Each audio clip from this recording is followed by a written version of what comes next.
За това и президента Радев, и ние всичките бяхме убедени, че на нас ни трябва мнозинство от 121 депутата, за да можем наистина да не правим компромиси с никой един от тези партии, които вече няколко пъти бяха направили компромиси и резултата беше ясен.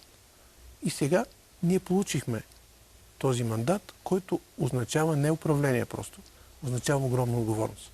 И тази отговорност ние поискахме, благодарим, че сме я получили и вярвайте, тази отговорност ние знаеме как да се справиме с нея. Аз съм един от хората, които съм участвал в програмата, свързана с инфраструктура, и мога да ви разкажа всичко какво ще направим. Включително и още нещо ще можем да свършим, освен околовръстното на София да довършим, защото то е част от тези инфраструктурни проекти, които, за съжаление, също са строени, непроектирани в продължение на много години. Ще направим всичко възможно за няколко години да създадем условия Витоша отново да бъде достъпна и да има нови съоръжения. Това също е част от програмата. И ако някой не го е разбрал, трябва да знае, че и това е също една част от инфраструктурата, която ще създадем условия да бъде наистина реализирана. Има да се направи план за управление на Витоша. Това отново няма план.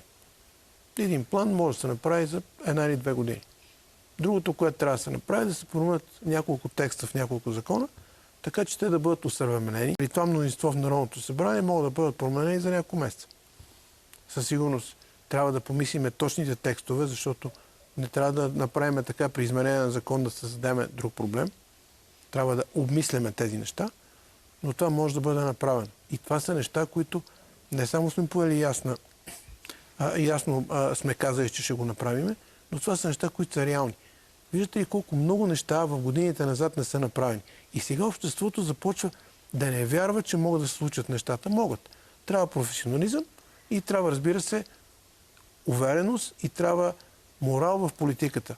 Когато в политиката имаш морал и професионализъм, имаш желание, имаш увереност, може да се случи. Избора на България за което, беше ясен, пак казвам, така че... благодариме за доверието и за нас това е една изключително огромна отговорност.